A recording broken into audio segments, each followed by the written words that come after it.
Hi everyone, it's Erin from EB Mixed Media. Today I'm really excited to share with you my new foam stamps. These are now available at joggles.com. This is a set of 6 background stamps that I've created, and today I thought I would demonstrate how to use them and show them to you and just have a play. So just to get started, as I said, there are 6, and I will go over the patterns here. This one I'm calling bold circles, and you can see that is an example of that in a light pink. This one I'm calling city map, and so it sort of looks like a map with a river running through it. This one is a fishing net, sort of looks like a loose net. This one we are calling stamped blocks. That's a real fun kind of mid-century modern pattern there. This one I'm calling raining rectangles. That's that one there. And the last one here is a topo map, or a topographical map. So they're super fun to play with, and they're really great for making large backgrounds. So there are lots of projects you can make and lots of things you can do with these background papers once you get them stamped. But today I wanted to show you, just for fun, this simple project of making a garland or a chain. And I chose to use hearts because Valentine's Day is just around the corner. So I'll show you this super quick project. Super easy to do once we get through making all of our backgrounds. Let's get going. So to get started today, I'm going to be working with acrylics. I'm going to get set up for that, and I'll be right back. I'm all set up here. I've protected my work surface with some butcher paper. That's what I usually use, and then when you make a mess on it, you can save it and reuse it in your artwork. For paper, today I am using this Artist Quality Mixed Media paper. I believe I got this at Walmart. There is nothing fancy about this. It is 120 pounds, so it's a little bit heavy. Really, any paper will work. This just happens to be what I have. And these sizes are 7 by 10. So just kind of a handy size to work with. I've got a gel plate here that I'm using as a palette. You can use any kind of palette. I have a brayer, and then I've got some just not artist grade, just some crafter's paint here, inexpensive craft paint that I'm going to be using. So these have been used. You can sort of see on the back. They have been used multiple times, but you can take them down and wash them with soapy water, and they look practically new if you take care of them. So I was really impressed with how well they cleaned up. Okay, so let's get started. So I put out a healthy bit on my gel plate, and now I'm just going to run my, what is this called, brayer through here, and just roll it on to my foam stamp.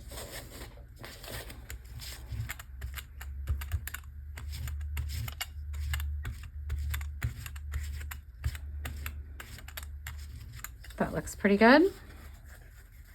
And then, just like we stamp other things, we're going to start stamping. And I'm going to go over the edges a bit here and push down.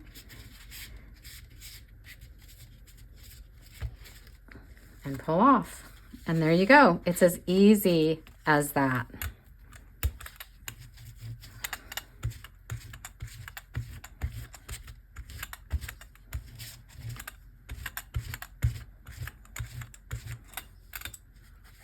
And then I find it's nice to kind of turn these around and sort of line them up with the gaps. And I think it's fine if they overlap.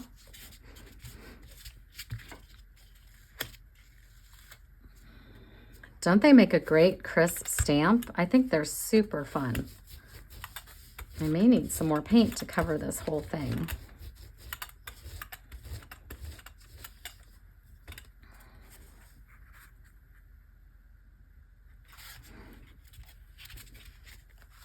Oh, now see, I didn't do very well there. I didn't push down very well.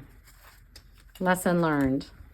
I got quick and hasty, and I didn't really push down all over the stamp. I pushed at the edges and not the center. So lesson learned there.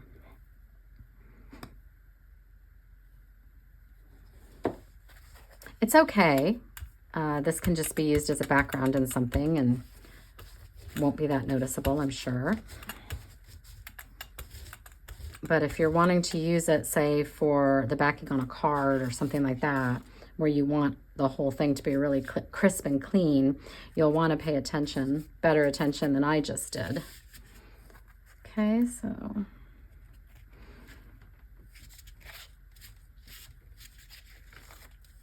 there we go. And you can, in some cases, get more than one stamp out of a roll. I'm just trying to lay it on thick, I guess. And there's some overlap there, and that doesn't bother me in the least. And then just for this little bit here,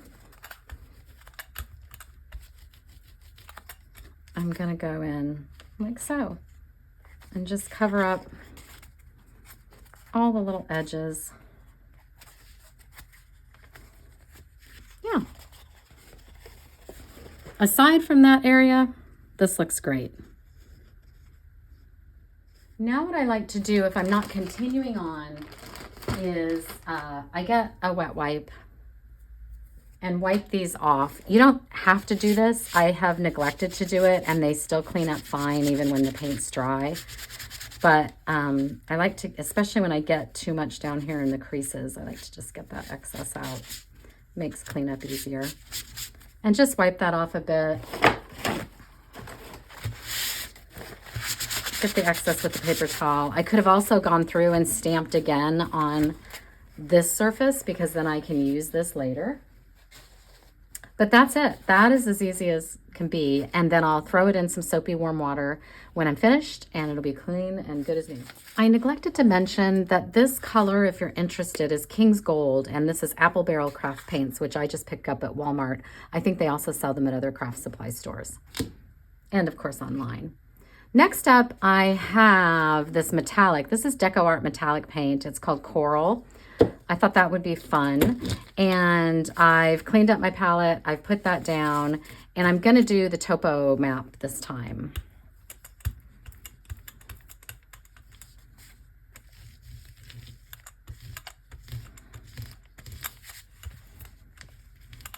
And I find the metallic paint is a little more translucent. So sometimes it's a little bit harder to get a good stamp, but we'll see how it goes here. Again, I'm going off the edges a little bit with my pattern. Trying to press all around. There we go. I moved it just a tiny bit there. I felt it when I did it. So I got a little blur there on the pattern, but that's all right. I'll turn this again and kind of try to fill in some of these gaps.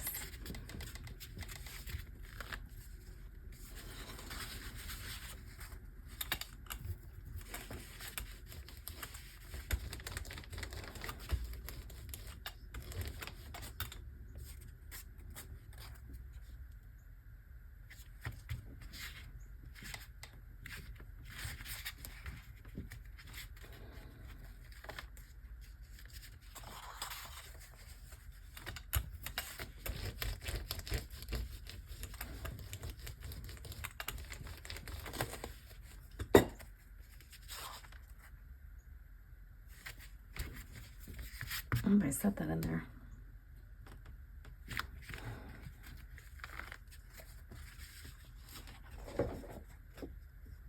There we go. Super pretty with the shine and the shimmer. So I'm just going to keep working through these different stamps so that you can see how they work and how they look and how easy they are to play with.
I just wanted to take a minute and show you my underpaper and how this is starting to shape up into something sort of interesting.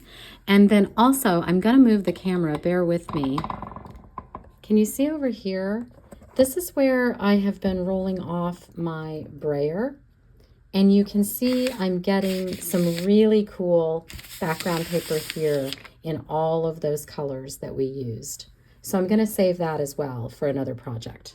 Next, I thought it would be kind of fun to see how this would work if we mix colors directly onto the stamp. So that's what I'm going to try to do. This is an experiment for me. I might mix this green in here so it's a little more grello and not so neon, maybe. And then I'll take some of this and put that on.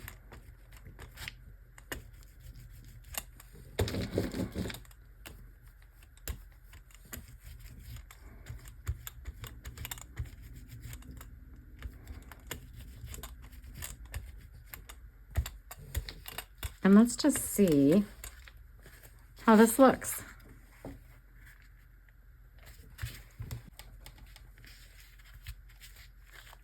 Oh, that's really cool.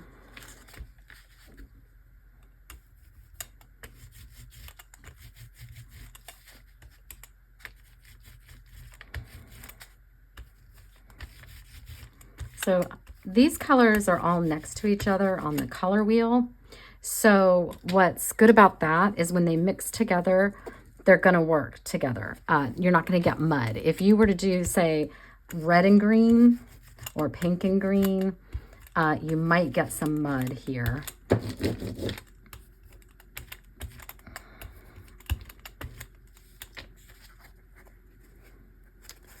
But I think this is super cool.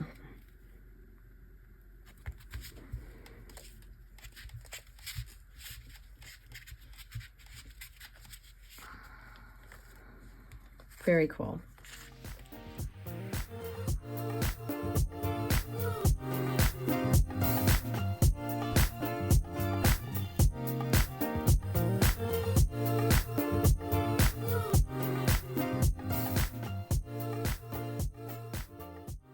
That was a cool experiment. I just wanted to show you really quickly how well these clean up.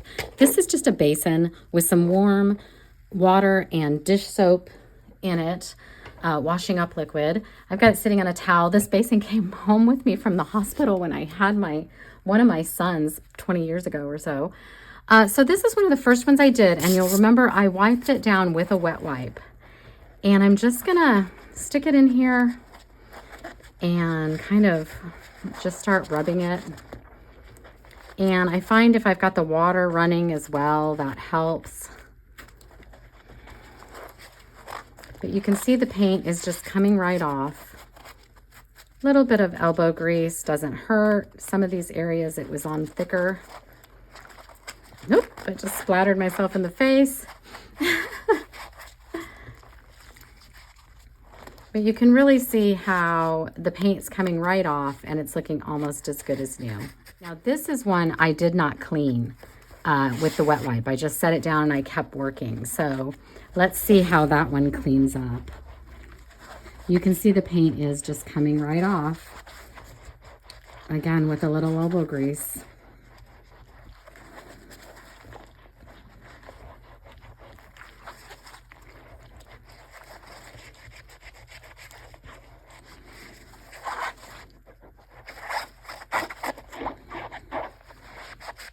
And if you just have some hot water running there as well, it'll clean up in no time. So it doesn't stick. You don't get a lot of buildup of paint. And that had kind of dried on there. So it cleaned up really, really well. So I have my mixed media paper stamped on both sides. And now I'm going to put together my little heart chain for Valentine's Day. Okay, So I just happen to have a Fisker's heart punch. If you don't have a heart punch, you can certainly draw your own, or trace them, get a pattern off of the internet.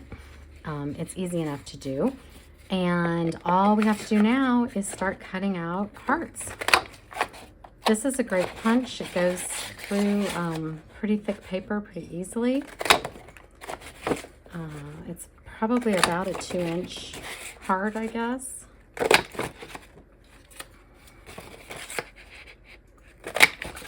And once I get a row done like that, I usually take my scissors, cut it, and go again.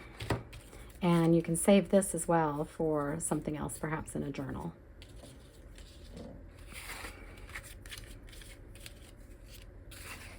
I got like 5 out of that piece.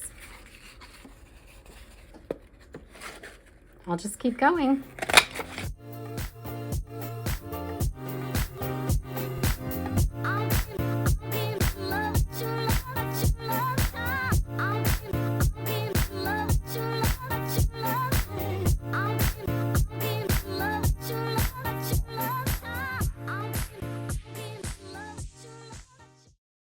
So I cut out about 5 or 6 of each color. And I forgot to mention, you know, if you wanted to, prior to cutting out, you could go in and embellish some of your hearts if you'd like. Sometimes I like to just outline the designs in gold or any other color. And that just gives it a little bling. So that's something you could do. It might be easier to do it prior to cutting. Another fun embellishment is to outline the edges of your heart. And you can do this really easily with a Posca pen. These are paint pens, acrylic paint. And you just sort of draw right along the edge of your heart. And it just gives it a nice finished look and a little more bling. And so I'm going to take a minute and do that to these hearts. The other thing you could do is go around the edges with some Distress Oxide, something like that, to give a nice finish to the edges and make your hearts stand out a little bit more. And I'm only going around on one side. I could flip them over and do the back as well, so that both sides have the gold edging, but I don't think I'm going to take the time to do that today. So because I did the gold edging, I went ahead and embellished all of them with the gold pen and just added some gold markings on each of the hearts, just to, I don't know, give them a little more pizzazz, I guess. So that's something you can do. You don't have to do it. I think these look equally cute without any extra embellishments. Next, what I want to do is just sort them and put them in order so that when I'm using the sewing machine, they're all ready to go in the order I want them to be in. So I'm just kind of copying what I've got here and mixing them up. I had an extra brighter pink there. 1, 2, 3, 4, 5. What am I missing? This one. I've got my sewing machine here. This is an old sewing machine, and I got it very cheaply at Walmart years and years and years ago. So it's nothing special at all. I'm sure many of you have much nicer machines that can do a lot of fancy things. But I just wanted to show you, I have the pattern set on number 10, and I don't know what this stitch is called, but to me it looks kind of like a chain stitch, and I think it's just sort of a pretty stitch to use for this exercise. So I'm ready to start sewing, and I'll put my first heart in, and I want to have my second heart ready to go, and my third and my fourth and so on. So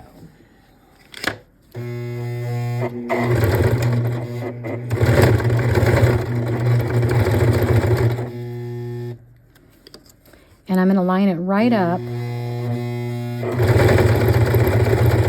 so that it just goes, feeds right in.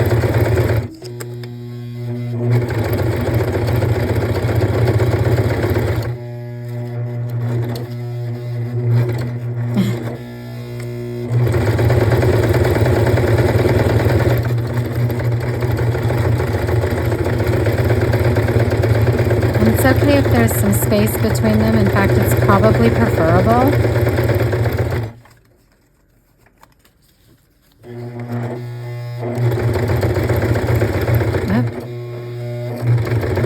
And I'm trying to get right down the center, but I'm going a little fast. And it really doesn't matter if it's dead center.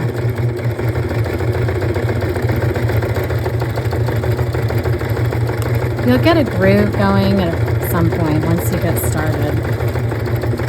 Whoops. Almost did two there.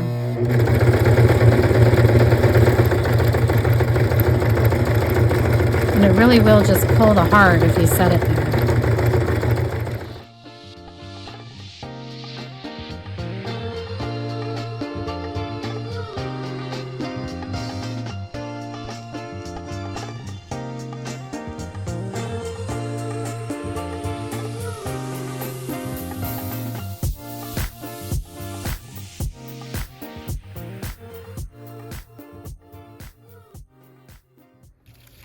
So we've completed this fun project of making this paper heart chain.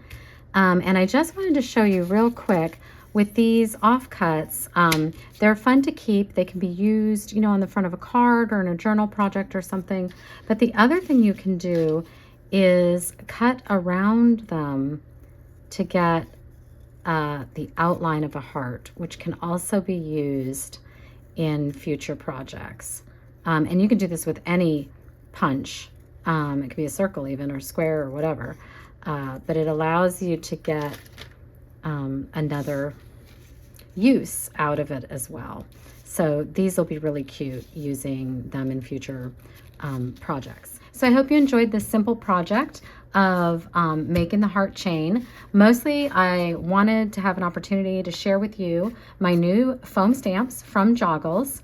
And show you how simple they are to use to make really cool graphic papers that can be used in all sorts of projects. So stay tuned. I'm going to have a lot more videos coming out in the next days and weeks about how I've been using these to make all sorts of things, and including all of the components necessary to make a really nice journal. So watch for that coming up in the next few days. And in the meantime, I will see you on Instagram.